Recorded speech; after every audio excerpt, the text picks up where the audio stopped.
En wach malich ahinya nya koromogo jwang kendo gino ni nonro ibiro tima mondo ng'eni to jok mage mane onego jalno e puodho cheleno mang'othi mayudore Kirinyaga.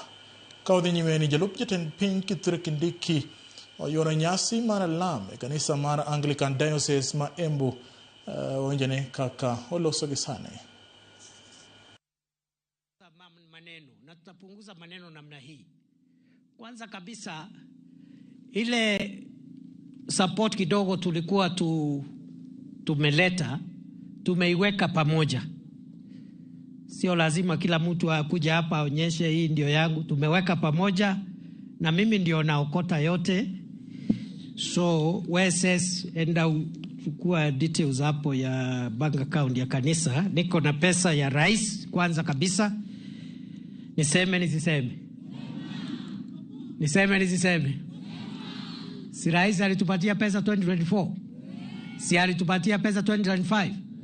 Hata 2026 rais wa Kenya amenipatia pesa yake shilingi milioni 10. Munifanyie hesabu hapo offices ndio tusanye. Mimi ndio nitasanya hiyo pesa yote ya rais mpaka ya MCS. Ndio tusichukue wakati mwingi. So pia mimi lazima nisindikishe rais wa Kenya, lakini kuna wengine wananiambia kwa sababu uko nyumbani you don't need to. Kuna sababu nitoe pesa? Iko sababu? Hata kama niko nyumbani? Nilikuwa nafikiri mtanisamea kwa sababu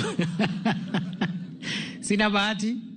Asante. So hata mimi nimesema rais pesa yake ambaye amenipatia ni 10 million